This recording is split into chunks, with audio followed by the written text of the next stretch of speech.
everyone, to the survivor of esports here at the Intel Extreme Masters Gamescom 2015. Some exciting stuff. I've been thinking, I want to hear your opinions first, but I've been thinking a lot, and I have a lot of different options that can pan out from here. But before we get to the politics and everything, we can talk a little bit more about the match, especially, I mean, Envy, they still have 4 lives. I mean, they've played the most matches, and they still have 4 lives. They're looking still strong, even here on day 2. Do you think, I mean, this day 1, we were like, maybe it's just a good day. But day 2, they're still looking all right, too. Yeah, but I mean, they were struggling, though. I mean, it was not the best performance. It was so shakier than what we saw yesterday. True. Apex was not going ham. Kenny was not going ham. Actually, he was doing a few mistakes here and there that you were, like, just watching him being like, all right, what is he doing? But still, obviously, you know, they're going to grind out these kind of victories against teams that you would expect him to beat as well. I don't know. They're becoming the bigger fish all the time. We were discussing this yesterday. Yeah. How, you know, someone might become just the bigger fish all the time, and now they're the big fish. They are. They're definitely the big target. Yeah, I mean, as Juno rightly pointed out there, that last game certainly wasn't easy. You know, today's a new day, so you can't directly compare it with yesterday. But I still think they are performing probably better than most people were expecting, you know? People were expecting them to be good. There's no doubt about that. But, you know, the addition of Kenny S and Apex, I think people were still expecting them to be like, are they just finding their feet here? How good are they across all the maps? Obviously, we've seen them playing in 3 games, but how good are they on the maps that we've not seen them on yet? Have they just got lucky in terms of the map vote there and the maps that they've managed to grind out in practice? But, you know, as you said, 4 lives still remaining, and they're a juicy target to anyone that wants to take them down. And then you have to think, but do you just leave them? Yeah. Like if you're TSM, for example, or Mouse Sports, you just leave them and let them do their thing and knock everyone else out first before you have to beat them probably like 3 or 4 times in a row at the end. At the same time, though, that's the thing, right? What if you have to play them back to back to back? Is that something that some teams think is in favor of them, or are you a little bit more afraid of that? If you think that Envy is really performing well this week, would you rather just try to think of it as like one best of one each time and go for the surprise factor? I mean, if it comes down to Envy and TSM has the wider map pool. They have more experience together as a team. Envy is still, as you said, Joe, we still don't know how their other maps are. They played Inferno twice, and what was the other map they played? Cobblestone, yeah. So we've only really seen 2 maps from them. So I still think if it comes down to that, TSM would be my favorite in that situation for sure. Now, let's talk a little bit about how things can pan out from here, right? So far, I'm happy sitting there going, it's classified, but then like an hour ago, Sponge is up there like, yeah, France and Australia are coming for you guys. So I don't know if it's really that classified anymore, but Happy's still setting up Renegades for the most success that they could expect on paper, at least, against SK. They already beat them today. They're looking for another recap of that here in the next match.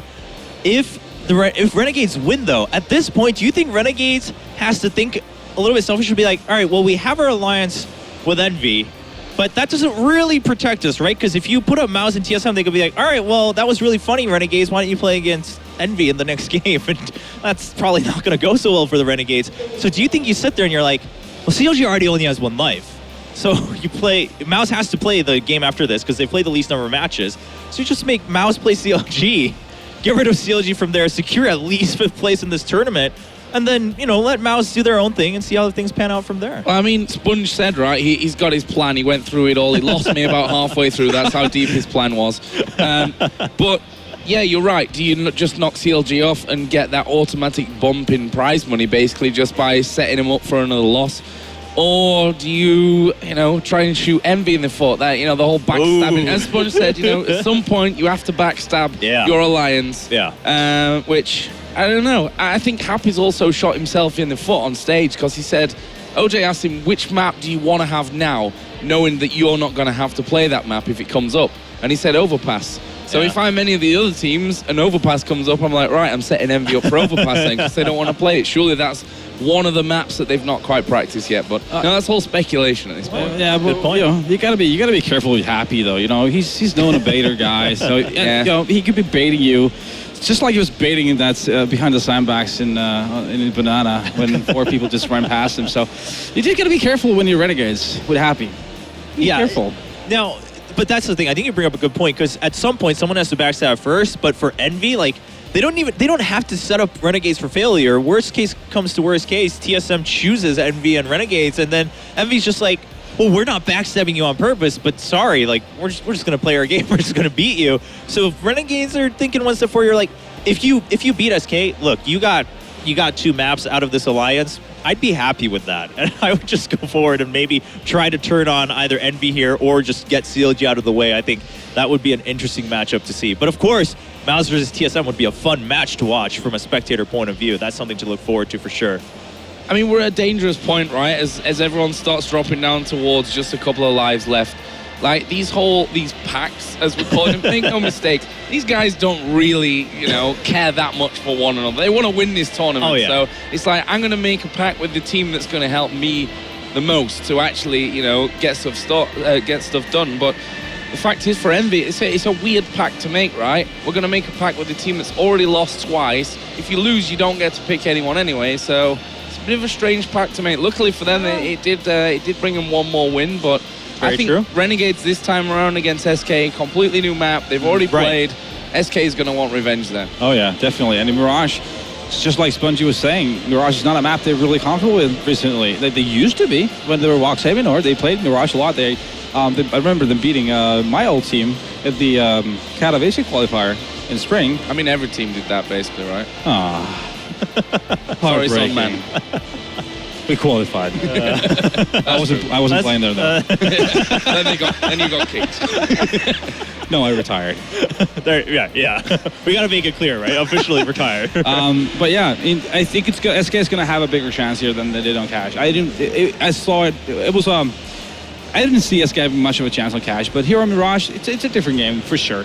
Yeah, I mean, let's talk about that a little bit. We've seen Renegades play on Mirage yesterday against TSM, if I remember correctly, and that one, I mean, score-wise, it went better than their game on Dust 2, but clearly TSM was still the huge favorite in-game, even before going in. And afterwards, everyone said, well, that's what you expect. I think 16-6, I believe, on that one. And so coming in here, SK wants revenge. Sponge has already admitted, not their most confident map this tournament. I mean, what do you think is going to happen for SK here? Do they still just say, Nico, do your thing because they're not as confident? Or do they try to reel it in a bit and say, last time it didn't work out on Cash? No, I think they can use him on Mirage just to do whatever, whatever he feels like doing. He can go on A halls, he can go B halls, do whatever. And everyone else can be doing a thing of their own as a 4-pack. And I think it can work really well. I mean, teams usually do that. They have someone lurking on either side of the map, depending on what their game plan is going to be. So no, I think Mirage is just one of the maps that really you can really utilize that. The thing is, though, if SK were watching our little interview there with Sponge, they already know what their key is there. Shut down Nico, that's what he said. If we shut Nico down, we're actually feeling pretty confident in that one. I think, as you rightly pointed out, that Mirage is a better map for Nico to do that than Cash was, for example. So we'll see. I mean, Nico yesterday was very, very impressive. That the game against CLG on Overpass, for example, was a real strong performance from him. So, yeah, it's easy to say all we have to do is shut down Nico. It's not. I don't think it's easier said than done. Yeah. It is easier said than done.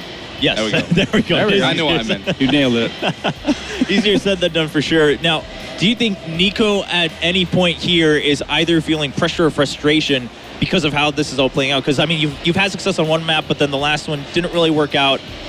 What do you think is going through his head? Because I mean, it's got to matter a little bit. I think is just enjoying playing Counter-Strike. He's a young talented. He's only gotten a couple of opportunities before. Right. Then he got cut off from Mouse because of the language thing and everything. But still, obviously, he has a lot of talent. He plays the game a lot, obviously. So he's just going to enjoy the ride. He's going to go up there and play and enjoy Counter-Strike. Simple. We shouldn't also forget, while we're on that topic, that SK right now is technically a mixed team this event. Nico coming in there. Cadian also coming in, on a trial basis, as they've officially called it. So, this is not an established team, and that means that Renegades, as you already saw before on Cash, there's definitely a big chance for them here in this game. Again, though, if they end up losing it, they're on one life, and we might end up seeing a Renegades CLG death match at some time soon. That would be fun to watch, for sure. That would be really just putting everything on the line for those two teams. Just to play another match, another day here at the Intel Extreme Masters would be exciting. The Renegades, of course, they've got to be feeling good today, especially with the turnaround from yesterday. You're feeling, all right, definitely new day, new game. let's forget about day one. We're here to play day two, and we're doing really well so far. And I think we can expect that, at least in terms of attitude in game here for Renegades. Yeah, like we rightly pointed before, they've been sort of a victim of the system. They had to face better teams on their home field, basically, previously. And now they've been getting to play against a team that they can realistically beat every time they play them.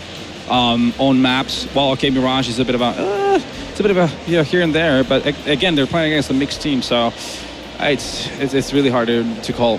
And so Carrigan's coaching them yes. this game? Oh, okay. Okay, this is a new plot twist. Wait, what is going on? Things are getting dirty Denmark. now. Things are getting dirty now. Yeah, that's a twist that we didn't see coming at all this week. Wow. I mean, okay, first of all, let's talk about the reality here. How much of a difference do you think that's going to make for them? Maybe he has an insight. Obviously, TSM played. That's true. Renegades on Mirage, so That's true. there's that point. Obviously, he's going to be able to call out. That's going to be a psychological thing as well from Renegades' point of view. They might be overthinking things and mixing things up too much, and that can be a slippery slope to go. I wonder if this is going to happen in more games, though. I wonder if we're going to see, Kenny S stood behind Renegades next game, psyching them up. A bit of a ooh-la-la in between rounds that they're doing well in. I don't know. It's definitely an interesting development there, though, with Carrigan stepping into that one. That's something we see very often, in the same tournament, like teams that are playing each other saying, yeah, just borrow our player for this one. Yeah, wins. You don't get to see that often at all, but definitely an interesting twist. I mean, getting creative for sure, thinking, well, we can do it, right? And if TSM is up for it, why not? SK definitely trying to channel every resource they have here to still stay on 3 lives. We got to remember, SK still has 3 lives. I mean, there is still someone in the top half, if you could argue. But if they lose here, it's very clear, as people expected coming in, the top 3 and bottom 3 are divided based on how many lives they have left. Oh yeah, the TSM really wants to make the end of the French-Australian reign here that's going to go on the past few matches. So, it makes sense for Carrigan to be there. Well, we'll see if Renegades can do any better than the Australian cricket team, who are currently getting smashed by England in the Ashes. Just had to point that one out there earlier on. Sponge actually forbade. It's got to be English is hard today. It's really warm. Sponge wouldn't let me talk about it. Let's put it that way, because they're getting absolutely beat. But no, I think it's only us, the Australians and the South Africans, that really care about cricket anyway. So, do you even know what cricket is in Finland? I mean, no, I've never seen a match of it. You can't play it in a sauna. I know. That's a letdown. That's a disappointment. Yeah, well, I think I've only seen like 30 seconds cricket ever in my life. Maybe that was part of a movie too, so it's might not have been accurate there in the rule set. But looking at Carrigan, I think there's also some personal investment here, right? Because there's a danger that if Renegades won, they would have to play against Mouse. But if SK wins, you can be like, well, just let them play against CLG. Let's just get that out of the way. Have TSM rest another match here. What I want to see is this where the backstabbing comes in, right? Carrigan helps them beat Renegades, and SK say, TSM Mouse. Oh, man. Oh, that would be awesome. That would be great. I would love to see that. That would be a development, because, I mean, at that point, SK's feeling pretty good. They still got 3 lives left. Renegades is already down to 1 alongside CLG. Not much to worry about. You got some tips. Maybe you get to play Mirage again tomorrow, and you're like, well, we got the tips yesterday. We'll run with that. That's things can get interesting here. The backstabbing can get very personal at this point with the kind of player lending here from TSM over to SK. But ladies and gentlemen, that just shows how much at the same time SK really wants this win. Like, they don't want to lose again to Renegades, because that throws the balance off in their point of view. I think we also have to point out, though, that SK up until now have had an easier run on paper. They've played CLG, who currently have 1 life left, and they're going to have played Renegades twice. So technically, they've not actually faced any of the big dogs just yet. So, I mean, already losing out to Renegades, that in itself is not a good sign if you look at the actual field of competition there. But as I said before, second game that they're going to be facing off in, just 1 game actually in between them as a break. It's enough time to talk, figure out what went wrong for you there. Come back strong again, especially when Renegades have said, Mirage, not really our strong point right now. Or is he just baiting us? I mean, at this point, that's a high possibility, given how much teams are suddenly on day 2. Everyone shows up. They're like, we're really getting into this whole politics thing. We're ready to backstab each other and make alliances, and it seems many more players are much more concerned about that. So I think that wouldn't be a surprise as we see Renegades prepping themselves again for this match against SK. Yeah, Spongy trying to get everyone pumped up again here. Yeah, I mean, seemed to work really well last time. Oh yeah. They were very, very energetic, very hyped up, animated throughout. As we say, we saw Havoc like laughing at that towards the end of the match there. We should really have a microphone over there right now. I think that would be fantastic. It'd just be really great to hear exactly what they're talking. Is it simply just like hype up speech or going through the last minute stuff, maybe a mix of both? Because earlier too, we saw them, they had some serious talks for sure, given the way his teammates were listening, but at the same time, they ended with just a huge laughter for the team, going in with high spirits. But now they have to be a little, I feel like looking at the facial expression with Sponger, we can't read too much into it, but I feel like maybe it's starting to get to them like Kerrigan's coach in SK, like this is not what we expected to run into. For them, the important thing is just to, for Spongy here to talk about really, it's just confidence going into all the aim battles, just trusting in what we were doing as a team, do everything as a unit, trade kills when you have the opportunity, don't bait your teammates too much, things like that. Especially, I mean, the confidence factor here, going every single aim battle is going to be very key, and not really think about what's happening on the other side of the booth. Either that's what they were talking about, or they were talking about who would win in a fight, a koala or a kangaroo. Yeah. I feel like Sponge would be pretty passionate on that subject. Oh yeah, definitely.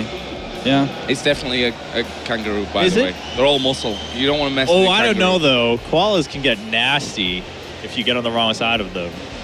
I personally have never really met a koala. Me neither. I have not either. Have you met a kangaroo though? I've never met a kangaroo. Demon's angry about this one. He's making a koala versus a kangaroo reference, which is, yeah. Kangaroos are all muscle, you know, they lean back on their tails and they just bam, one punch. That's true. Yeah, I've actually seen a video of a kangaroo fighting a man in a boxing ring. Wait, go check that out on the internet. All right. Yeah. All right, ladies and gentlemen. Well, that's something for you guys to review. While you're doing that, if you've missed any matches, before you watch the kangaroo boxing match, you might want to catch some of the VODs that we've had today on Plays.tv. I mean, definitely some interesting match results for sure, especially with Renegades coming back into play. They played very well, so maybe you can get a little primer with some of those highlights coming in. Of course, CLG, as they've had so far this whole tournament, they've had their highlight reels for sure, especially JDM. He's had his highlight reels. He's had his chances to be in that spotlight coming into the Intel Extreme Masters. Haven't been able to close it out yet, but it's do or die time for them going into the next matches in the future. So maybe something different to be expected of CLG in future matches. But for now, SK versus Renegade. I'm actually much more excited about this match now that we've seen Kerrigan getting invested onto the side of SK. Clearly the sides are set now. Like the packs are, no one can hide from it anymore. And it gets to crunch time, and it kind of makes sense at this point for TSM to help out SK. Even if they don't win this one, Kerrigan can be like, look guys, I helped you all I could. Please don't make us play against Mousesports in the next one. You know, be good Danish friends to us. Don't make us cross those paths. But it's as you mentioned, getting to, you know, cutthroat time. So every life really, really counts right now. Envy are sat pretty still with all 4 hearts still remaining. CLG struggling, Renegades struggling. But no, if Renegades win this one, they're sat on 2 lives, CLG on 1, and SK will drop down to 2 as well. So the field just widens up once again. Yeah, definitely. To some extent, now that we're talking about how things have panned out, I wonder if this is just Kerrigan trying to buddy up back with SK. They're like, well, sorry about the last match result, guys, but listen, I'll help you out this time. Make sure you secure this one against the Renegades on Mirage. Of course, definitely a strong suit for TSM, so I think we could see some high impacts here. At the same time, you could very well see it not having much of an impact. Obviously, teams have their old habits, and you're going to play your own way at the end of the day. That's what we may see from both SK and Renegades here. The next matchup of day 2, ladies and gentlemen, here at the Intel Extreme Masters. We're in Cologne, Germany at Gamescom. Lots of people here. We have people lining up, waiting each match to get into the next one. They're just eager to get in and watch some CSGO. Of course, celebrating the return of Counter-Strike to the Intel Extreme Masters. We're into the knife round between SK, Renegades. SK getting all hyped up. Of course, Renegades had their whole pep talk coming into this match. Lots on the line here for both teams. but you got to think Renegades having a little bit more of a confidence boost. You just gotta love how Carrigan was investing himself in those high fives as well. He's just whole in there. He's in the zone. He's in the game. He's just making sure, you know, if worse comes to worse and Carrigan's no longer needed in TSM, if we put it that way, he's got a career as a coach for SK coming up. Oh, there you go. Yeah, trial basis here too on this side. SK Gaming, and that's a quick knife round going in favor of SK. Ladies and gentlemen, we'll see if they can take that advantage all the way to a win against Renegades and a revenge against the Australian team. Thank you very much, guys, and welcome back. I'm Lydia Mann-Smith, and I'm joined by Anders Bloom for this one. So, we knew this match was coming, didn't we? Actually, we knew it was either this one or it was going to be TSM versus Mouse, which is kind of what I was hoping for. But SK versus Renegades on Mirage. Just had a good old discussion with everyone out the back there. Everyone's pretty much on the 50-50 fence on this one because it's both teams are okay on this map, but neither team's like excels on this map. Yeah, so I mean that is actually a pretty good basis for a good match, isn't it? Just the fact that maybe there are going to be some slip-ups, but still, I think they're going to be in a good position either team. I'm excited to see how Nico's going to be playing on this map, just because there's still some room to roam around. I don't think as much as on Cash maybe, but we'll see if he can make use of it. And honestly, at this point, I just want to see more of JKS. And last time they played this Renegades, I think it was Yam who was going crazy on this match, or on this map. So, yeah, JKS and Yam for Renegades. I look forward to a lot from them. And let's not forget, obviously, that man just at the back there, Carrigan, stood behind him from TSM. TSM, fantastic on Mirage. They beat Renegades on this 16-6 just yesterday. So they actually know what Renegades were all about as well. There's going to be KD and there's going to be trying to hold window. And it is a 5-man stack from Renegades, piling straight up short. Oh, missing a couple of shots here. Nico Barry, though, trying to make up for it, and Nico will hit a shot. Sandon picking up 2 kills, and now it's Sponge left in a 1v3. Was a 1v4. Grenade to follow up, and he's very low health here. Got armor, but no grenades and no bomb plant either. This is a very bad situation here for the Australian player. If he can get a bomb plant right now, that would actually be a lot to come away with in a... well, it was just a 1v4. Hiding in the corner, he wants them to make the first move and maybe make a mistake, and SK seem to be slowly losing a bit of patience, but maybe that's Carrigan in the background calling the max, saying, don't do it, guys, don't make a mistake like this. And Sponge is going to peek out again. So now they know exactly where he is. At 50 seconds, it's pretty much no chance. Going to run forward with the burst fire and instantly gets taken out by Nico. So, bit of a sketchy round. They seem to miss a lot of shots in the beginning there. Yeah, a mid-short to B is not the most standard pistol round I've seen for it's usually just straight pile through apartments or straight up rampant or Warren Palace. So, okay, Renegades trying something fresh, something new. This time JKS obviously going to be the man that separates from his team, but of course SK Gaming will have those rifles. You see all the FAMASs in their hand. P90 for Sandon. We saw what JKS could do with the P90 against SK earlier on. Managed to get that ace and mow them down in round 2. Don't think we're going to quite be seeing the same this time around, but mid-control pretty much given to Renegades by Mouse. They're quite happy to sit back. Now they're going to go peeking, and that was a little aggressive. Nico wasn't covered off by Cadian in window.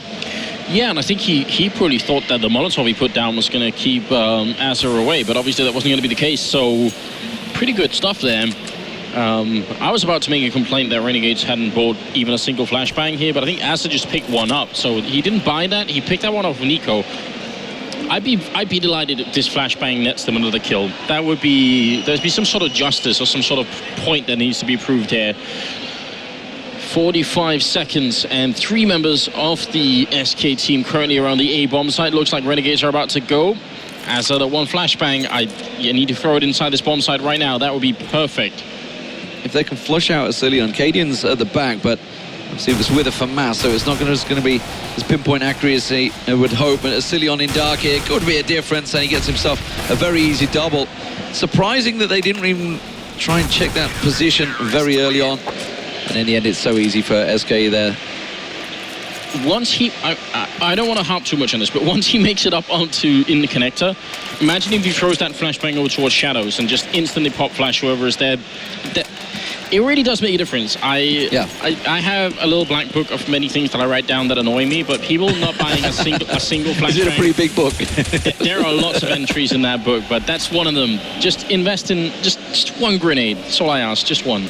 Well, this time Sponge, Yam and Havoc Gonna make the way to B, but Sandon's spray through the smoke will take down Sponge, the in-game leader for the Renegades.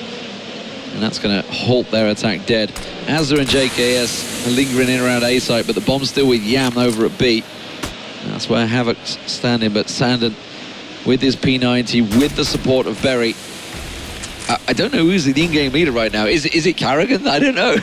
it's like you would assume it's Berry because he's normally the man, but Yeah. who knows in this current climate, this political climate that we have. I'd like to see Carrigan just taking over this role and just calling it all out here. Looking good right now, obviously playing against unarmored targets. Wouldn't expect anything less from the P90 here. And that will be the round flawlessly for SK 3-0.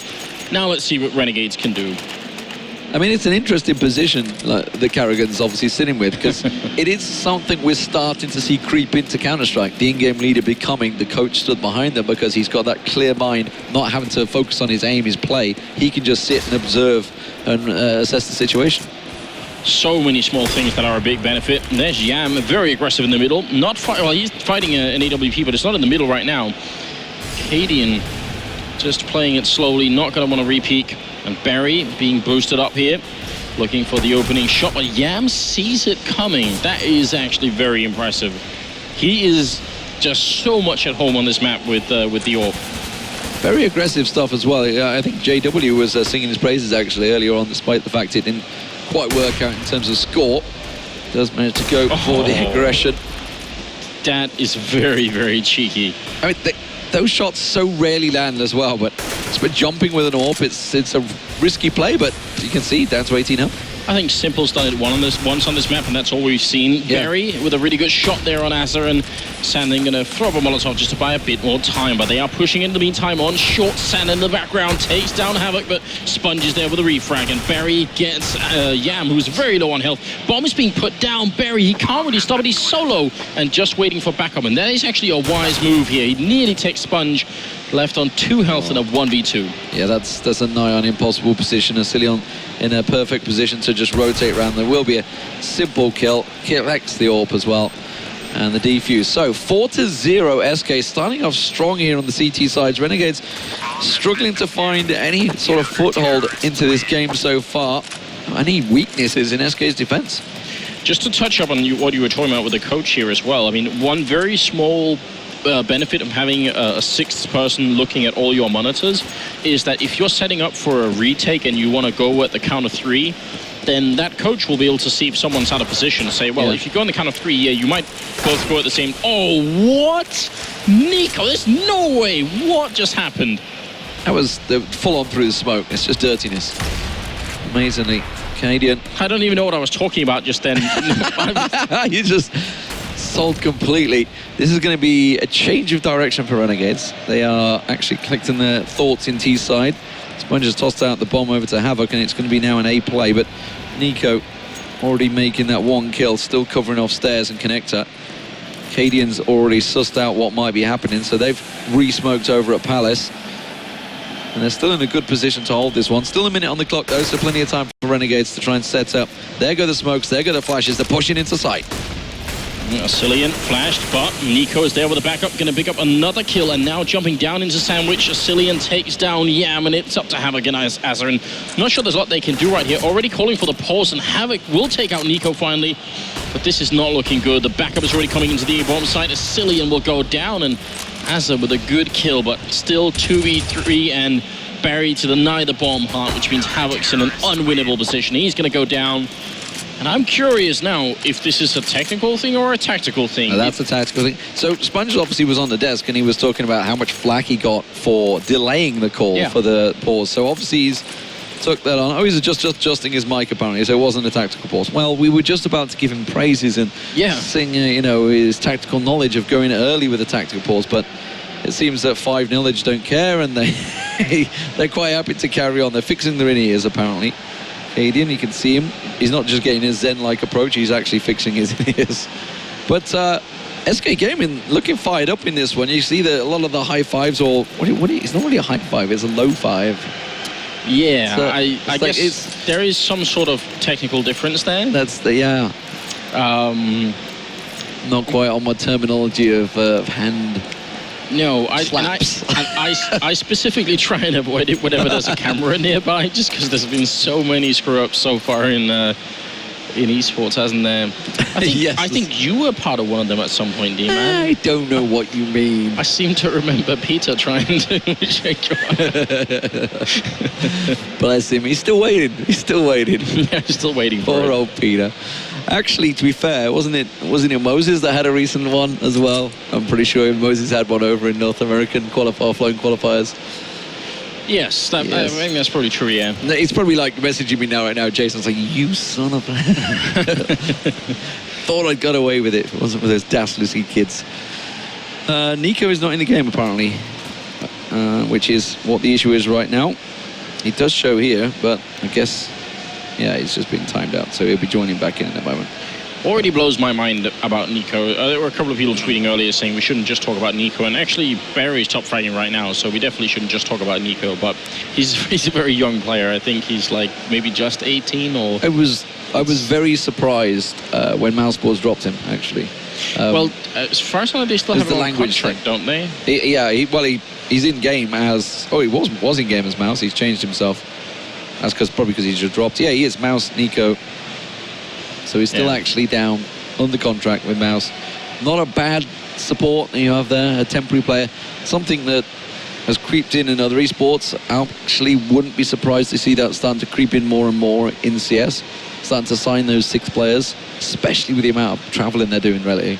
Yeah, it's true. I mean, it does put a strain on everyone, pretty much. Well, I mean, you look at the alliance on your screen right there, the TSM SK, that's obviously born of the fact that Cadian stood in for TSM in the Pro League back in April, as it was, I think it was. Yeah. Actually performed very well at that event as well. He absolutely did, and that event, because I was doing a lot of listen-ins when Cadian was playing with the rest of them, it also highlighted some of what's, I think, missing in Cadian's sort of repertoire of skill for Counter-Strike, because he's obviously very good mechanically in aiming and everything else. I think he has like a pretty good intuition when it comes to sort of when to be aggressive and when not to be aggressive, but some of his positional play is sometimes a little bit too weak, and he needs to just step up his team play skills just a little bit, and you can tell that it's actually what the rest of TSM at that event were trying to sort of, poke at him, saying they were being quite cool about it, but they just, they were trying to teach him next time, if we set up a good crossfire, then we'll definitely win the round no matter what. So there's really basic things. I think if Cadian got a chance to play at a top level, I hope he'll get picked up actually full time by SK. I think if he gets just a little bit of guidance, just a couple of people helping him out with a few things, he'll be on a pretty good level, actually. Yeah, I mean, he obviously discussed his issue, what is the fact that Freeze is the main AWPer. So while he's running this tournament as the main AWPer because Freeze is not here, that's not his ordinary role, and that's something he was very concerned about. Like, is his rifles good enough? Is it strong enough? Can he hold up when he doesn't have an AWP? And obviously that's why he's in this temporary situation with SK, and it's something obviously we've seen with SK. They are approaching, still trying to build this team up slowly, which is sometimes a tricky process. The likes of Fnatic weren't born overnight. They obviously had a couple of tweaks and changes with Crimson Olaf coming in after winning a major, which was a massive. Actually, no, it wasn't that.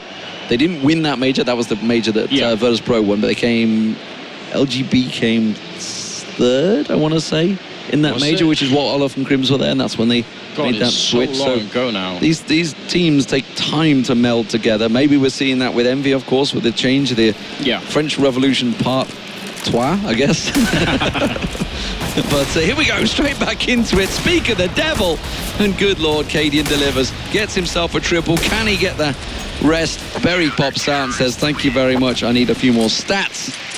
And it was just a pistol, of course, for Renegades, so nothing too arduous there. But we saw this from Team Dignitas, actually, back at the EU qualifiers in the matchup where, of course, they lost and fell out to Flipside in that final matchup. When they got to pistol rounds, they played it very fast and loose, and it actually almost gave them momentum to Flipside because they were gaining rounds so fast that suddenly when it came to a rifle round, an important round where they wanted to focus, they were so on point.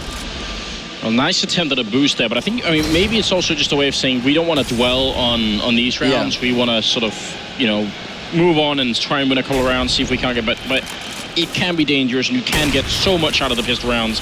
Just look at Envy, for example. Yeah. Azza, though, opening up here. Great kill on Nico, but Barry will take down Yam, and that is going to be an equal trade here right up until the point where Azza goes down to Asilian, and that's going to be a little bit tricky now. It's a 3v4. They've got more than a minute left, but unless they get a strong opening frag here, Renegades, it's not going to look good. And that's changed the direction of Renegades, because Sicilian managed to get that kill in connector. JKS was setting up to go through ramp, and immediately the second Azza died, they stopped, changed direction, and it does look like it's going to be a B hit, and that's going straight into Sandon, who's just got popped with a single one tap from Havoc, and that puts him inside. Berry on the rotate coming from Kitchen, but you can see he's only on 15, 16 health here, very low, going to get smoked off. He's going to flash out Cadian to get himself a peek on there. This is a 3-man retake, but Asilian not in position. JKS on a long rotate going up short. That was a ridiculous shot from Havoc. I've rarely ever seen anything like that. Havoc spraying down another one, going to make it a triple, and it's up to Asilian now in a 1v3. What a round here from the Australian player. That is magnificent. It's going to be Asilian, but he ends up running away. It's one thing to hit that shot if you have an AWP, you're already scoped up and someone jumps into your scope. It's another thing to hit a headshot with an AK. Well, I mean, that's why that little jump that you see almost every single Breed defender doing is so safe. Yeah. Because you just have that fraction of a split second to just get that shot. Well, maybe, I don't know. We weren't obviously viewing from his point of view, but like immediately, nice shot straight away. Nice shot on beat. Tar says Havoc. Havoc himself, you know, hasn't been on point too much in this tournament, but he's effectively a top frag. He's only got 4 kills so far, so let's not get carried away. But he ordinarily is the man that leads the charge for Renegades. Well, Cadian in the middle, trying to see if he can find an opening frag, but we'll just get a grenade in return. And Nico still waiting around in the middle, trying to spot someone's feet on top of the smoke there by the boxes. Not such a bad idea. Havoc going to be pushing through and shouldn't have won that fight at all, but he does. Picking off Nico. Great start. Is Sicilian going to get spotted here? Yam actually at Palace. It's not smoked off now, so Cadian's got himself tucked in. Yam will have full vision of him. The second Cadian makes a move. As soon as he tries to show himself, he manages to get the one shot off, but if he backs up, he's going to be going straight in towards Yam. Doesn't matter. Azza was there. They have A control. Berry on short. Tries to push on through to connector, but Azza will pick himself up a second. And now Sandon, the last man standing. Money-wise, they are in an okay position, SK Gaming. They're not exactly flush. There's a couple of members on 8K, so Sandon might just try and hold onto this rifle. Yam's going to rerun in across him. We'll pick up that. Now they know his position, but he should be safe. They're not going to chase him down because Renegades themselves are pretty skint. Yeah, they can't afford to throw too much away. I guess if they can catch him in the last couple of seconds, it'd be a big benefit. And actually, maybe they will. Sandon, he exposes himself and wasn't looking. Azza going to be getting that triple. He really wasn't counting on Azza being that far back there.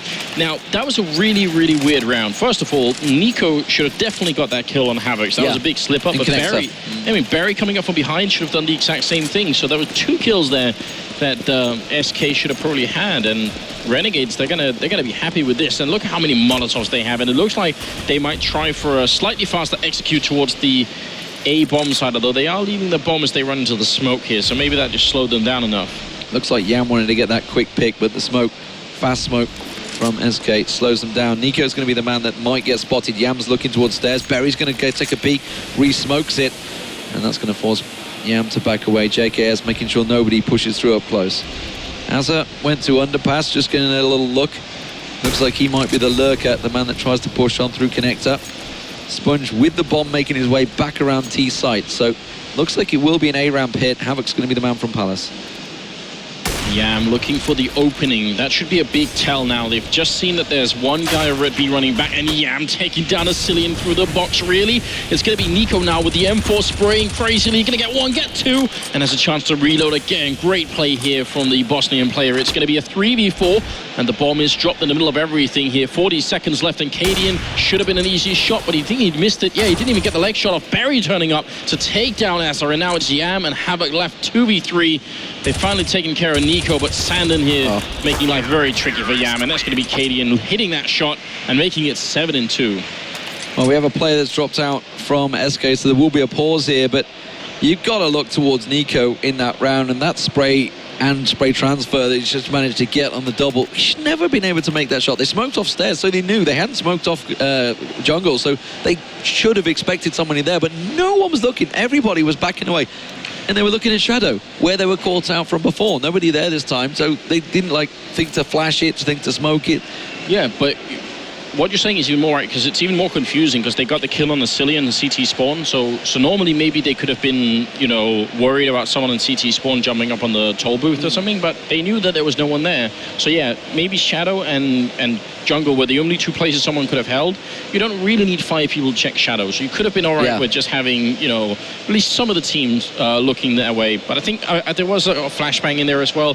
Either way, I agree. I think Nico should have been able to spray a full clip like that. They should have been able to stop him further up in that engagement. But 7-2, I actually think Renegades do need at least 6 rounds on this first half. I'd feel more comfortable if they got 7. They're still doable, but certainly the Danish conspiracy is moving forward at this point. Yeah, we have seen some 12-3s get turned around on this map. It's a strong CT-sided if you get a good start, which is exactly what SK had. It took 6 rounds running for Renegades to finally pick themselves one up. This time around it's going to be Yam going for that early peek on window. But Cadian's not covering the angle this time. He's got himself over a toll booth, which is going to give mid control up as soon as that window smoke came through. And are they going to try a straight up pushing connector? Oh, Yam's actually got himself hooked up and over. He went over the side from short. Oh, and it backfired. I don't think I've ever seen anyone doing that. He was there so quick as well. That is actually a very cool idea. JKS, though, going to be spraying down Nico, but... I mean, normally you don't get the chance, the open play to do it. I think I've seen Edward doing it, I believe. Yeah, but I think they put down smoke so that he could get there. Yeah. That is a very creative way of playing window from the T side. Very, very Cady cool. in the turret here. Does drop himself down, gets the one shot as well. Very quickly gets himself another, but Sponge and Azza do reply. Now it's a 2-on-2, but the bomb is in a real open situation. That's actually in mid, so they're going to have to go back down connector, and that's give Berry all the information, as they went there. So they can actually try and back off, go along short to B. Berry's making the rotate to get covered off. Sandon's having to hold out on A side, so it's a one-on-one defense. Did they just catch a glimpse of him? Yes, they did. They know he's at Van. This is going to be really tough hold for Berry. He's trapped behind the truck here, but look at the time here. 15 seconds, they'll get the kill on him. Barry, I don't think he needed to push then. He had Sandon coming right behind him, so a bit of miscommunication on SK, but Sandon moving forward. They're lining up, almost gets the double, but not going to work out. Sponge will stop it with a triple kill of his own, and that is going to be 7-3 moving into the 11th round. And a much-needed round for the Australian team. I thought that was one of those moments where they just line up in perfect harmony, and it's just a straight spray down, but thankfully, I think the box intervened. Yeah, the money here, as our Spectre is pointing out, is not exactly great. That's actually one of the rounds where I think maybe having a captain or a sixth person should have been helped out. I think Carrigan should have been shouting at them, don't go. Cadian, though, picking up a kill. Nice tab there from JKS. That's very difficult. He was actually falling off the stairwell as he was doing that. It's going to be a 3v3 now, and this is a round that Renegades should win. Well, I mean, you would assume that because it was just pistols for SK, but the straight-up progression that SK ran there with the 5-7s running straight to ramp, Nico catching himself a headshot, along with Cadian, has created this rather awkward situation. It could well be another B hit here as Azza looking to lead the charge, and once again Berry, that single man on B site, just like the last round, has a much better position this time. Should be able to catch the man. Oh, but they looked in and got himself the double. And here he can he get the triple? No, he can't. Yam does drop out, but Cadian's already in position. The bomb plan will come through. If Cadian quicks things up here, he could have caught him out, but now it's give Yam a position control with that smoke playing in his angle. I think he just got a glimpse there. Obviously, we're on Go TV, so it's slightly different angle of view we have. So the fact that he threw out the molly and grenade almost certainly tells him he saw Cadian, but is he expecting Nico from short? He's going to spin around one-on-one. Nico's so low as well, 9 health versus 50 health. Now Yam knows where he has heard it. Just needs to sit this one and play it clever. Time is ticking. Single taps is all it needs. And it will be Yam to close the round out. It went to a one-on-one situation. That was a pistol round from SK Gaming. 5-7s across the board, running down Renegades to a one-on-one. Yeah, very, very close call indeed, but it still means that SK are going to be ecoing this round. They can't actually follow that with a buy, which is obviously very frustrating. I think what we just saw, though, is a very, very clear sign of... oh, apparently Yam's PC froze up here, so we're going to have a little bit of time to look into that. But I think Cadian, you saw him pushing in through the kitchen, and then he actually fell back as soon as the smoke went up.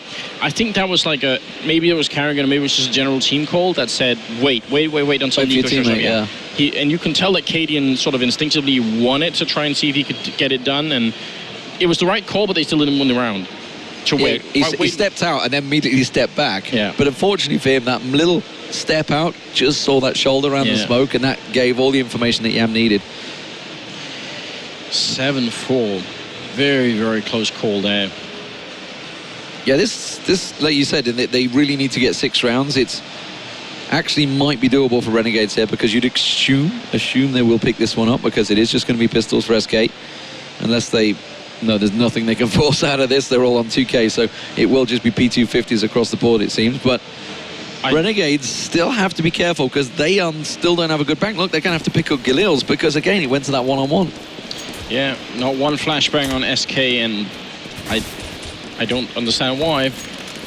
Especially as they're setting up. They've got 3 people in middle. If the 4th person over at Asilian here, if he flashes over middle and they all peek at the same time, they've got the setup for it. They're actually doing it. They're peeking 4 people in middle, which I'm absolutely thrilled about. The fact that they don't find anyone here, I mean, they couldn't know that. But why wouldn't you follow that up with a flashbang? But also, JKS and Azza were both holding the angle, expecting it. So yeah. Fair play to Renegades, expecting some aggression here. Cadian's the one that's on the creep. He's going to get around the back of Havoc here. He's not looking left. All he had to do was look left, and Havoc was there, exposed. But he's just pushed on forward. Berry's actually completely left B-side. B-side's wide open right now. But they're not going to be expecting Cadian in the position he is. It's a very strange round from Renegades here. They're sitting so passively. I'm not sure if they're expecting a pistol. If Cadian did see him, though, maybe they would have done the stack at A that they are now, and now they're going to realize, and the bomb is making its way back. So eventually Havoc did make the call and then say, look, I haven't heard or seen anyone over at B. Should we just go back here? So good information for Renegades there, turning it around and not walking into the 4-man stack. Barry has shown up. Good angle here with the P250, but not going to get the kill. And Asilian, he's just a couple of bullets away from the shot. Are not going to happen. Havoc with the Glock instead, taking him out. Well, Nico and Sandon, the last 2 standing. Sandon's actually going to switch positions. Nico going short. Sandon's going to try and cover him from window here. JKS is ready and waiting, though. Did caught a glimpse, and that completely confused him, because he dropped out, and that completely threw him off there. So they are going to get themselves just the 1 kill here, while the rest of their team back away. Yam from the top of mid will clear him out. Sandon, the last man standing up tall booth. Will Azza find him? He sees Azza.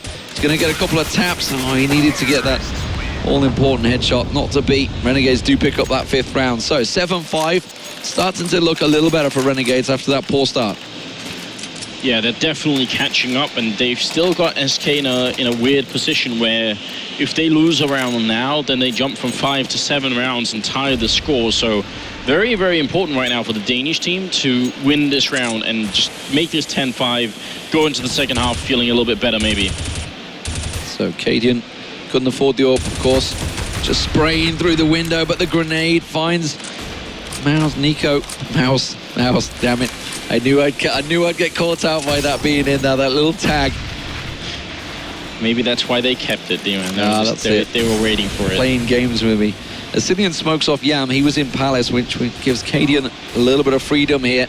And Asilian actually managed to land that shot. Let's see where that was. It was JKS that's challenging him. Trying to get that peek around. Yam looks like he's going to push on through the smoke, actually, in Palace. Well, if they do sandwich on this A-bomb site, having, who is that in the underpass? Azza with pushing up from middle, while the rest push in through either ramp or apartments. Could be a pretty decent push. Cadian and Asilian, they're going to be split between covering multiple ways. Oh, he's rotating around. There's just 1 smoke. and a couple of flashes, and it's Yam, ironically, the guy with the AWP that's got them all. Cadian's going to come around. He's surely going to see Yam going very aggressive. The rest of his team were not covering his angle there, and as Cillian gets himself a quick, easy double straight away, will get answered by Sponge. Now they have control of A side. Sponge will get the bomb down. Azza's going to cover him off here, but Berry and Sandon make it a quick rotate from CT Spawn. Oh, and there's Sponge going down now. Azza alone in a 1v2. He's got pretty much no chance. Barry showing up. He's on the top fragger. Barry's been playing out of his mind in this game here. 15, 2, and 7. Yeah, that was really good game for him so far. That was a really rough round for Renegades because SK Gaming barely had anything. They had the rifles, but they didn't really have many smokes. I think it was 3 smokes in there and a couple of flashes. That was at the best. Renegades seemed to use up all their utility early on, and then Yam sits there with all the nades in the world and just steps out of Palace, just wide open, while the rest of his team are not even pushing a ramp. Yeah, I'm not sure what the logic is having 4 people at ramp when you could have had 3 people and then 1 person pushing middle to try and keep them occupied. It seemed like keeping Azza in middle, I would have pretty preferred that, but Silly in there, gonna open it up with a kill on Sponge, and we're in the 14th round. If Renegades lose this one, then 10-5 seems almost inevitable, so now they're gonna try for a bit of a faster B push here, are grouping up in the kitchen outside, and Cadian is moving in, but Yam is coming in from short as well. Sandin in a corner, he sees the gun barrel, he sprays 1 and 2 and delivers the bomb right in front of him, so now Yam and JKS left, and in a very bad position. Yeah, they are in no man's land. Connector for JKS, he's getting tagged up through the wood, which means Nico knows exactly where he is. Yam's trying to cover off, but they are in a real awkward situation. JKS has managed to back himself out. And now, with 50 seconds on the clock, bomb totally covered off by Cadian and Sandon over on apartments. Doesn't look like anything's going to come from this one. Yan does manage to get that little tag into the back of Berry, but I think this is a case of maybe him just holding on to the AK. We'll see where he goes with it. He knows the bomb is at B and still has a real tough ask. I'm surprised, actually, that Asilion and Nico haven't actually ventured over to B to hold on. Maybe they would really just want to get that rifle out of his hand. I think in some situations, if you all push to where the bomb is, it could be good. Yeah. When it's up in the apartments like that, I mean, you could maybe all There's go only to B so and many angles you can cover. Yeah, and I don't know, you kind of leave yourself open in other areas too, or maybe you get caught mid-rotation. Sometimes I do actually prefer people just sticking around where they are instead of all grouping up and standing on the bomb. Or maybe getting caught on the move as well to the side. Yeah, you know, it can get scary, whereas, you know, you're already holding so well, might as well just kind of keep going for it. Look at this smoke here. Azza all the way into B when they're pretty much in T spawn. That's a very, very far ways away. Smoke's also going down to top connector. Was that also Renegades throwing that one? I honestly didn't catch it. Barry falling back through the smoke, but not for long. Sponge shows up. Nico spraying and almost taking down to Sandin. He did it once. Can he do it again? He's already got the 1 kill in. Cadian waiting for a crossover shot here, and Sandin being fired at from every which angle. Ends up going down to JKS, and now it's a 2v3, and Cadian moving in here with the C-set 75, trying to find the next kill in line, and it's JKS going down. Great round here from Cadian, and now it's Sponge left in a 1v3. It looks like it will be the 10-5 scoreline here, and Sponge shouting at his teammates again. And he's got every right to. Sponge top fragging for his team. This is something I've talked to him many times over, and he's like, when I'm top fragging for my team, it seems my team are not playing well. I should never be at the top of the board. And this is so he'll be angry. He'll be angry with his team right now, and it looks like he's given some pretty stern words to, I think there's Azza sat next to him as well. It looks like it's either Azza or Yam that he's shouting out right now. I'm not too sure. There's a bit of finger pointing going on there as well. Some stern words, because they know this will put them on 1 life. You know, with CLG already on 1 life, SK, who they perceived as someone that they could take down easily, which they did on Cash earlier on, or Cash as the Australians like to call it, they will not be happy with that performance. A 10-5 half, it is actually completely doable to come back from, but they've got to win this pistol and get a real good momentum on the CT side.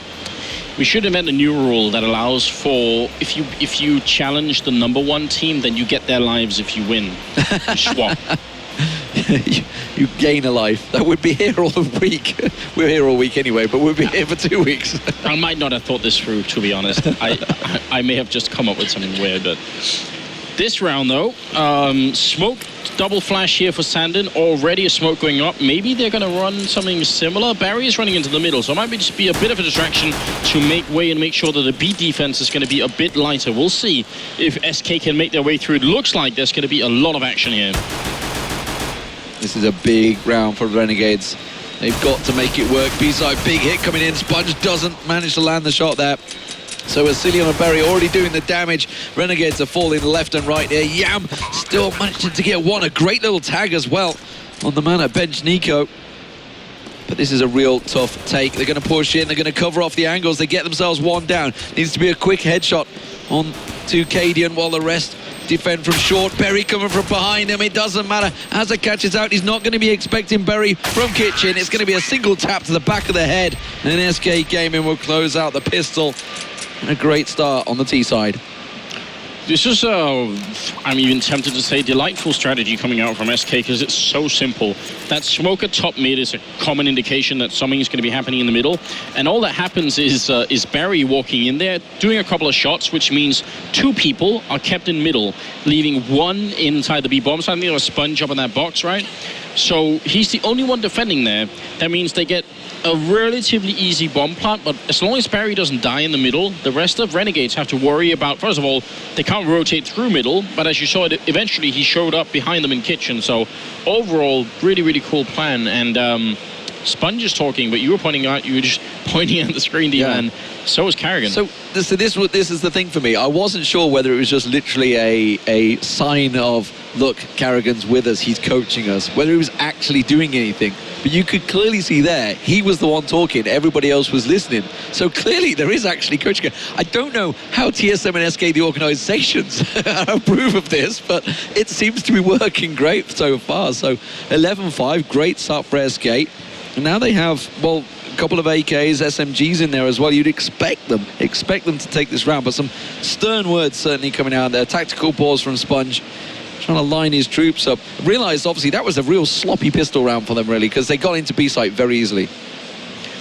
Oh, they absolutely did. But I am loving this from Renegades here. They're buying 2 scouts and then a couple of follow-up pistols there. So I especially on Mirage, these 2 scouts could do a lot of damage. But the problem is, it's on Yam and Azza, and neither of them are in a position to make that damage. Yam at window could come across the jungle if he doesn't get smoked off, which it looks like he is about to.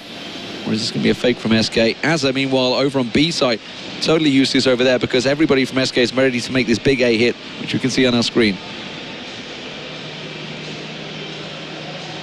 It's coming, guys, don't worry. Just waiting for it. Is it going to be on 1 minute? It might be on 1 minute. No, it's going to be on 105 by the looks of it. There they go. There's the smokes. There's the flashes. Do they all line up beautifully? JKS starts things off. Yam gets in position. They do manage to get 3 down immediately, and that causes a real problem because they're stacked on ramp. It's Asilion and Sander just around the side. Grenade rattling back into Shadow. Does manage to catch him, but Azza and Yam, those 2 scouts, if they can get a little boost, little jump in shot once this smoke clears out, they can see them stacking up. They both get tagged up. They both get tapped down, but Sander and Asilion land the replies, and that so easily could have gone the way of Renegades. I mean, pixels away from being a double kill with a scout to win that force-up round. That would have been beautiful, but the double grenade into Shadow from SK was also very cool. Oh god, that round could have gone absolutely either way. Renegades are now in a very tough position here. Asilion moving into the middle. There is a stack for Renegades, and JKS Havoc and Havoc again going to be taking down Barry and Asilion, and now Nico and Sand on the left. At least they control the bomb, but this is great stuff for Renegades. This is another pistol that's worked out well. I mean, that aggression, they saw them all early. They knew they were all there in mid, yet they still managed to come out on top in the kills. Now, it gives Yaman a Mac-10 and a Galil for Havoc. Nico and Sam, of course, still with his AKs. That's a good little spray, but he didn't quite follow the full tracer fire through. Now Nico will finish him off.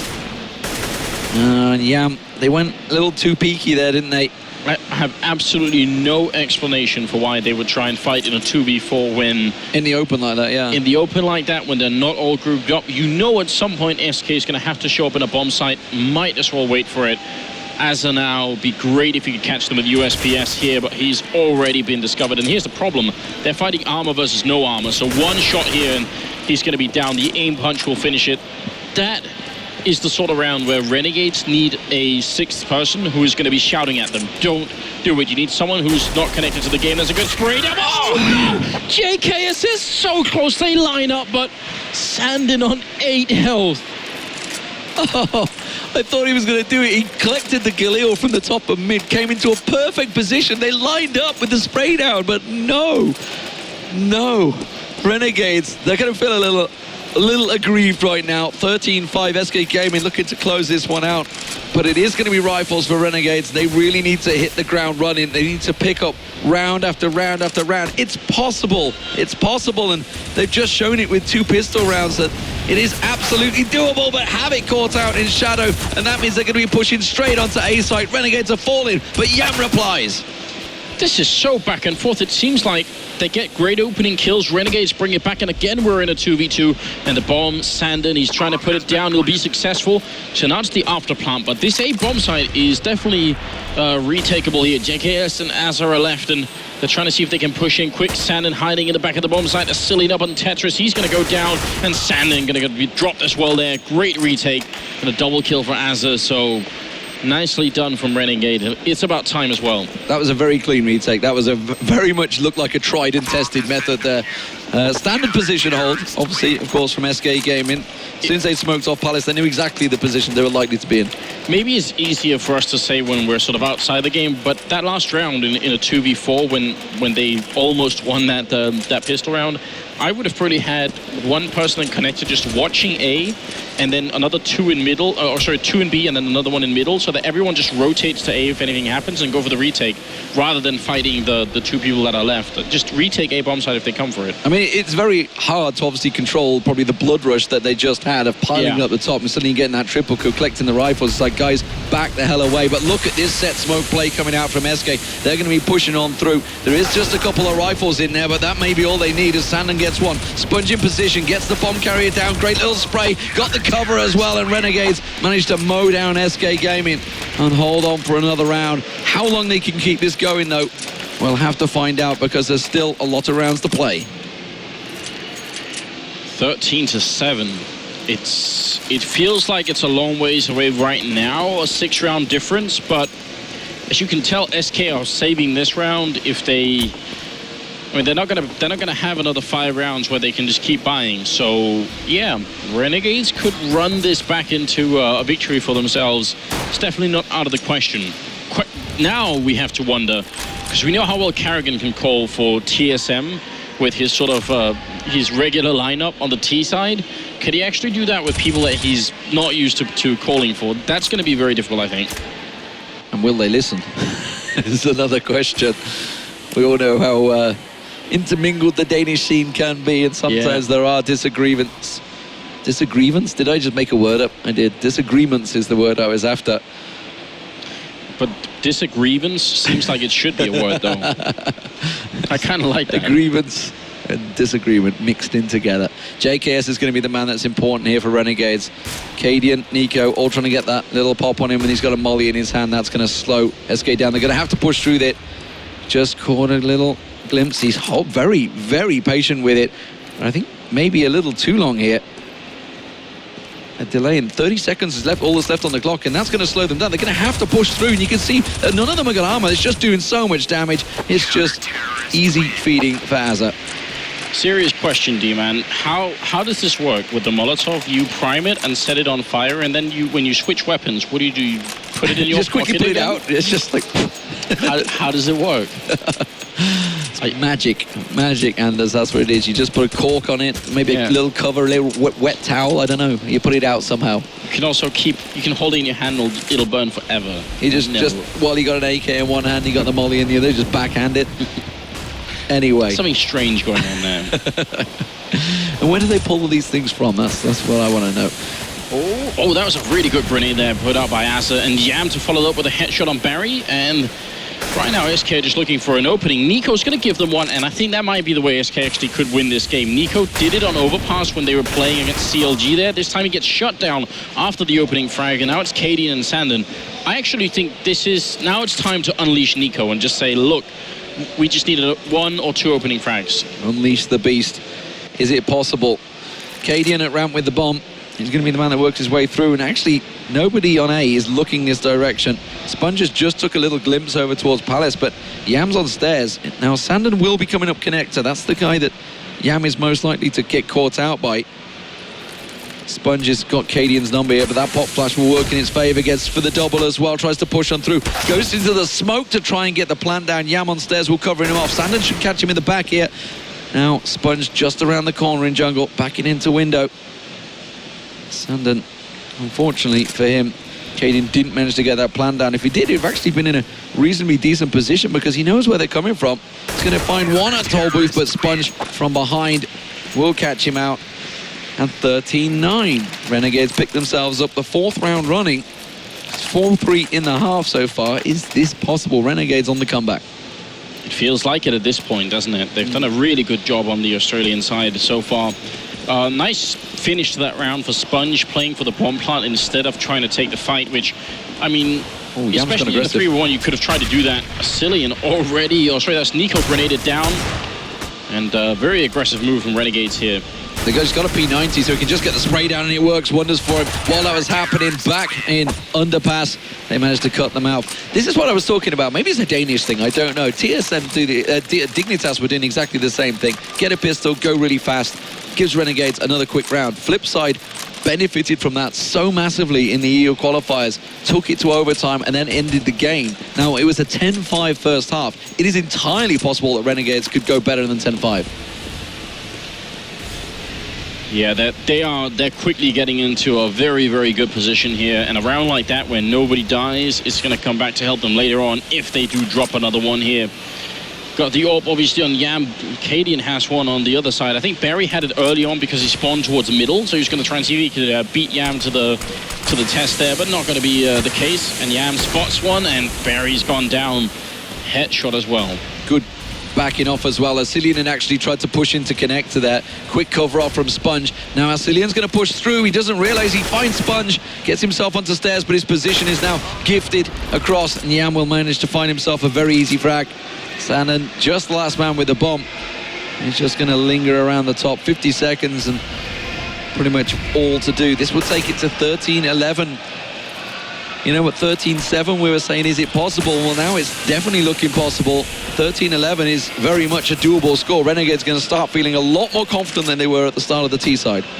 This is going to be the 6th round in a row that SK will have lost, and they'll have plenty of money to buy in this upcoming round, except for Cadian, but I guess he'll be the guy to buy a bunch of grenades, maybe.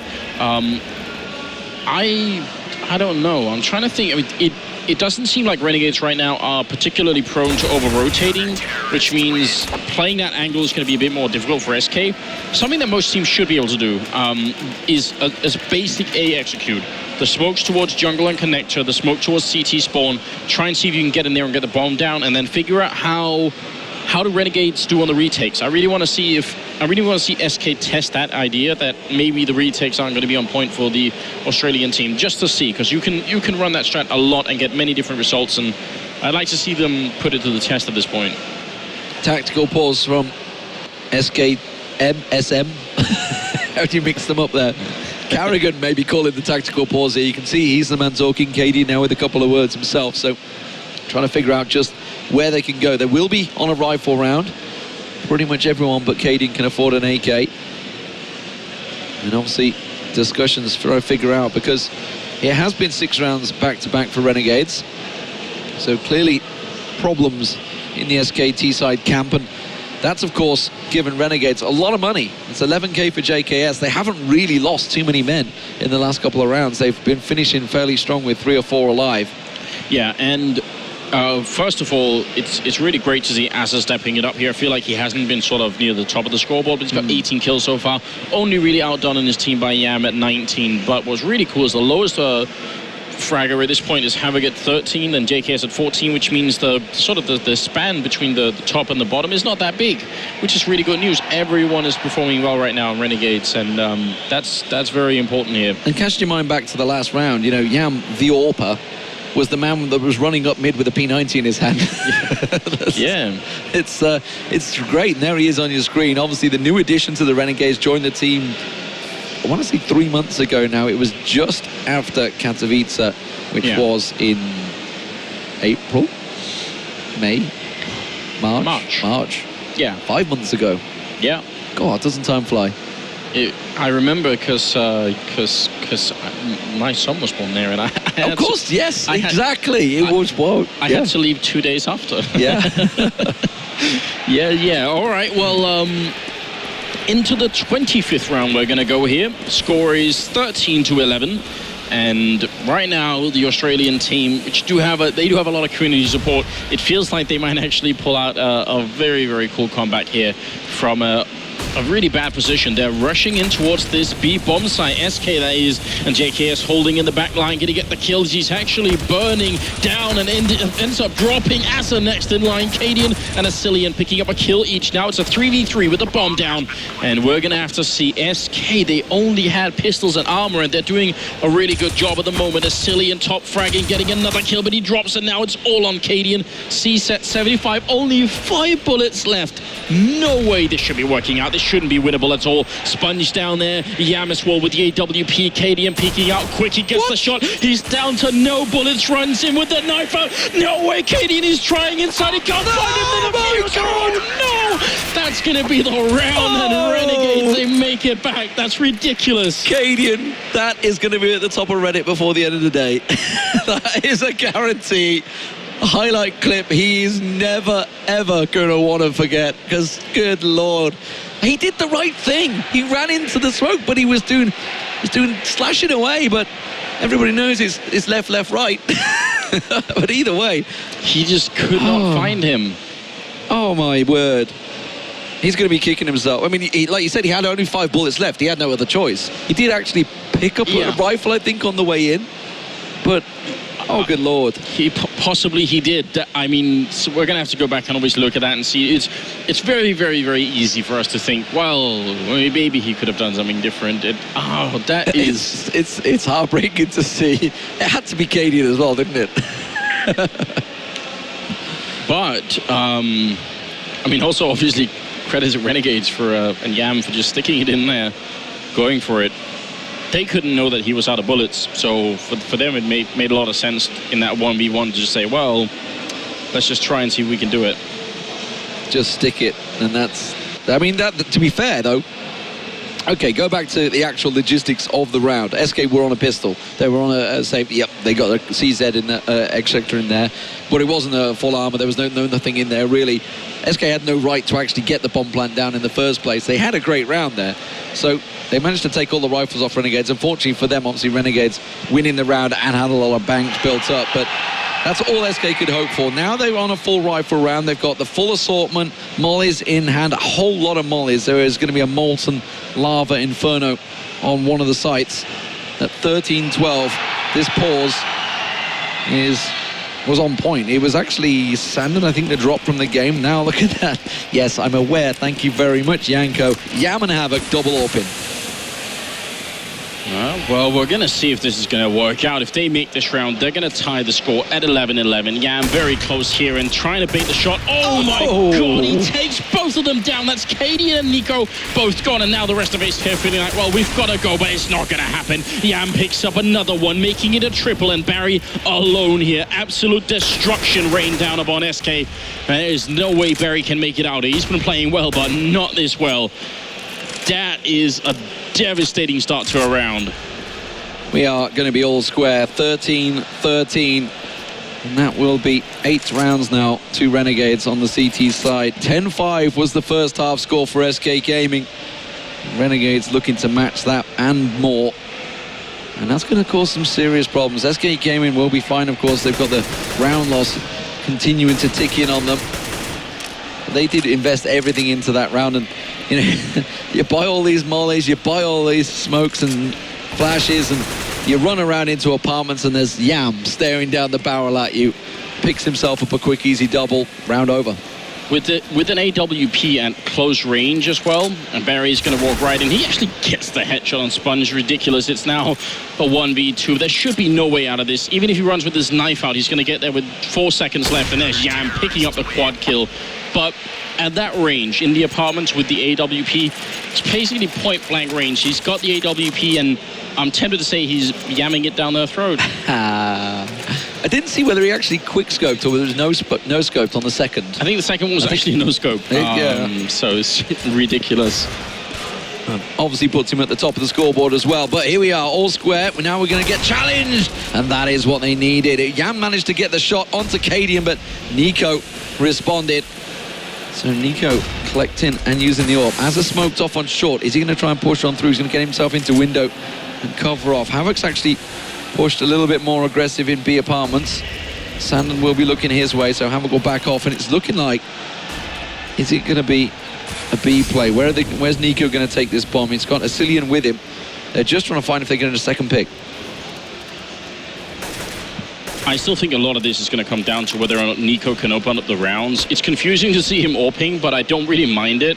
And yeah, you're right, they really don't have a lot of grenades right here. Great position from Barry. That's a very unusual angle, but Azar is going to be there to pick it up. And we're still in a 3v3 with about 45 seconds left. Nico gets another shot, and now JKS alone in a bomb site where 3 members of SK are about to show up very soon. Havoc is pretty far away, so this is going to get rough fire as well. And JKS in the back, they know where he is. Sandon going to take him out. And it looks like SK, they've lost, what, like 8 rounds in a row, and maybe they can win this one as long as they don't fall to Havoc's AWP. One of them already has. Bomb is going down. Havoc, is he going to take a shot here? He misses it.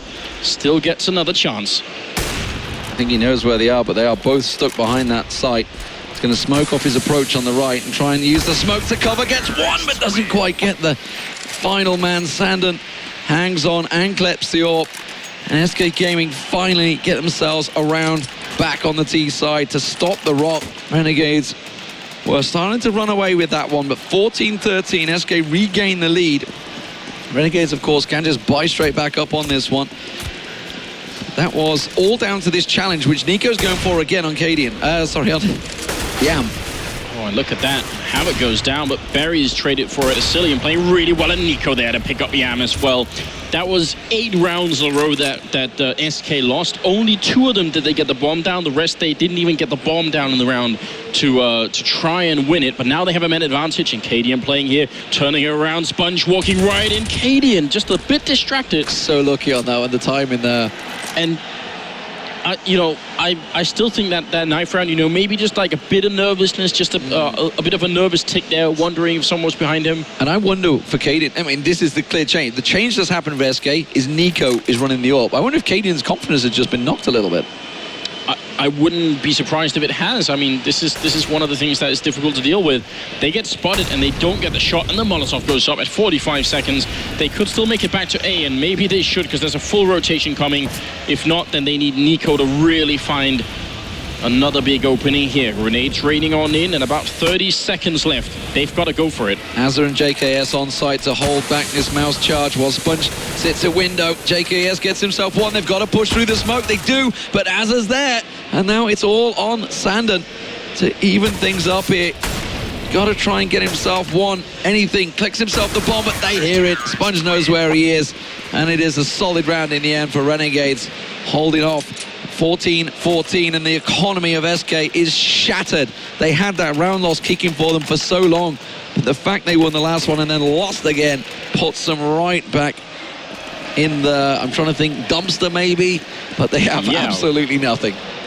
And this is a real dangerous moment. I mean, it's match point for Renegades if they win this. And they will not exactly really be able to afford a full buy after this.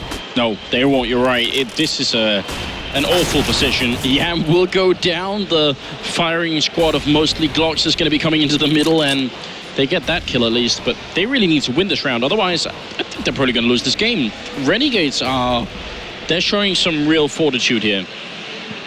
Fantastic stuff. Fantastic game overall. And of course, let's not forget, it's going to knock SK Gaming down to 2 lives, or Renegades down to 1 life. Whoever comes out on top of this one. The little French-Australian alliance that set this one up with the Danish might of TSM and SK combined, trying to challenge them. Yeah, but it feels like it might not be enough at this point. Cillian moving into the middle. Sponge playing close connector here with the M4A1 and Havoc moving up from behind. Sponge just running in here, and he's going to get a kill. And the other one, that looked like it should have been a bit of a suicide mission, but very SK dangerous. not able to reply. Yeah. Very dangerous, reckless play there, but they're trying to suss them out. And obviously with SK on the full eco, they were trying a little bit of sneaky peeky, but it wasn't working out. Az is in the perfect spot for this. They will line up for him, gets himself the one, and we'll finish things off. Sponge is going to come around and close it out. So, match point for Renegades, ladies and gentlemen. Or will SK Gaming, with pretty much a shoddy bye, be able to take it to overtime? The first overtime we could have here at the Intel Extreme Masters. It's actually true. You haven't had a single one. That's a bit unusual, I would say. 3 AKs, 1 Galil, 1 C-Set 75, a bunch of grenades, and from the looks of it, it's going to be an execute, and they're going to go really fast. Barry charging on in, but Havoc opening up, and Barry spraying. Finally, Sponge is gone, but there is more to come. Havoc still down here, and he's buying time with all these grenades. He's going to drop, and that's a second kill from Barry. Now it's a 3v3, and Yam, a little bit dangerous there with a grenade in hand, but he's going to do some damage to Cadian, down to 60, in fact. So 1 grenade for 40 damage, not bad at all, and the push continues here. SK get the bomb down as they're playing from CT spawn, looking for an opening, but doesn't see anyone, and now they're going to go into an after-plant scenario here. SK just going to try and see if they can hold off long enough, and they're swerving one play back around. Look at this. He's actually running into the middle as Cadian. This might be perfect. They're in the smoke. They're doing it again. Oh no, Renegades! They're going to do it. 16-14. They win the map. A look at Sponge. Twice now, diffusing in the smoke. Oh my word. It had to end that way, didn't it? It had to. As soon as they saw them all backing away to ramp, it's just like, they've still got smokes. This is completely easy for them. I assume them actually just smoke off ramp and force them to flush through and push on through it. But fantastic stuff. Fantastic entertainment here at the Intel Extreme Masters Gamescom. It is going to be the Renegades that take it 16-14, and SK, even with Carrigan behind them, could not close it out. It was a 10-5 first half. They were in a good position. They just couldn't get anything going on the T side. Unbelievable and super performance from the Australian team. If they don't get that smoke diffuse in the end, Cadian comes back through connector, and they definitely lose the round, and we're at overtime. That was impressive. Fantastic stuff. Let's go over to Chopra and the gang to take us through that. Well, what a finish, what a game. Renegades pulls through, and the way to finish the game, of course, I mean, kind of writing a story for themselves here against SK, and SK couldn't pull out the win, even with the help of Kerrigan. They just couldn't. Renegades still hangs on to their 2 lives here at the Intel Extreme Masters. It's like, where do you even start with this? Really, Joe, help me. I don't know. Honestly, it's like it was whenever one team just went on this crazy run, the other team just had no answer, especially on defense. Like we saw Renegades first, they really had nothing going on our T side, but then when it got, I think it was 7-0, and then they started picking up rounds. We saw Havoc getting that insane shot from B halls, the guy holding the holding B halls, and that's when they started that, I think, 4-round run, and that's when we saw, okay, Renegade's going to be back into this. And then SK, again, started playing very well on defense, and we thought, okay, SK has this. I mean, it's only 10-5. They can figure this out. Nope, they couldn't figure it out. It was a real sloppy game as well. I mean, let's be honest. There were some rounds there. The one that was, they were on the eco, they got it down to a 4 versus 2, and then they were like, you know what, guys, let's go 1 by 1 and challenge these 2 AKs with our USPs. That was just a really strange round for me. I mean, obviously the Cadian trying to knife in the smoke. Oh, man. There was a rifle there. Maybe that would have worked out better for him. Maybe not. Yeah. That's one of those things you don't really know until until it happens, kind of thing. Hindsight, it's so good. It's I mean, it's easy. Yeah, I mean, if it had picked up the rifle, I'm just going to say it would have done it. No one can argue because it didn't happen. Oh, man. I mean, there are definitely some heartbreaking moments here, and eventually the heartbreaking loss for SK. But here's what matters. Going forward, Renegades still holds on to the 2 lives. They can still continue this alliance with NV. They also have a chance to kind of swap things out. Mouse has to play this next game, if I'm not mistaken. And so it's simply, who does Renegade want to see going up against Mouse? Maybe it'll depend on the map. We're about to find out on stage with the map selection and the team selection with OJ. Thank you very much, Chopra. What the funk? What the hell? That game was amazing. Before I talk to you in a second, because you're very hyped up, Gobby, who stood next to me, my brother from another mother, What did you think of that game? It was a really amazing game. It was cool to watch. I watched it with the Envy guys, and they were cheering for the Renegade guys. I never see Envy so happy. Well, I haven't either. I was sat backstage watching that game with some French people. They were very happy for you. Talk me through the game. Started slow, had a okay T half, had a slow start to the CT half, and then the comeback train, we were on it, all aboard, choo-choo, and we took out the match. How are your nerves? Because you've got to stop giving teams a head start. Well, it's only fair, right? Nah, my nerves, they're okay. Like, there was a couple rounds there where we made stupid mistakes. Like, if we can just start playing and making less mistakes, we're not going to make it so hard on ourselves. But I'm feeling good. 2 wins today, better than yesterday. And one thing you said to me earlier on, you're always entertaining whatever happens. You are so entertaining. Well, you know, if you can't win, you've got to be entertaining. So we won and we were entertaining, so that's good. Before we select the map and we find out who's going to be taking on Mouse Sports, just a question. When you were first put back in to play SK Gaming, and you were put in by the people supposedly part of your pact, was that a predetermined plan? We didn't know if you'd want to play again. Well, it seems like they've gone all hush-hush on the Alliance. I don't know why. I thought we were out there, we were ready, but it was predetermined. We thought SK was the easiest opponent for us because we'd already beaten them, and they obliged, so we got the team we wanted. Method behind the madness. Right then, you are in control, even though you've blown your shoes off. There's no shoes on this man just right here. You get to choose the map. These have been determined by the community, 8 random votes. The more people vote for certain maps, obviously there'll be more behind there. This is how it goes. It's your turn on the game show.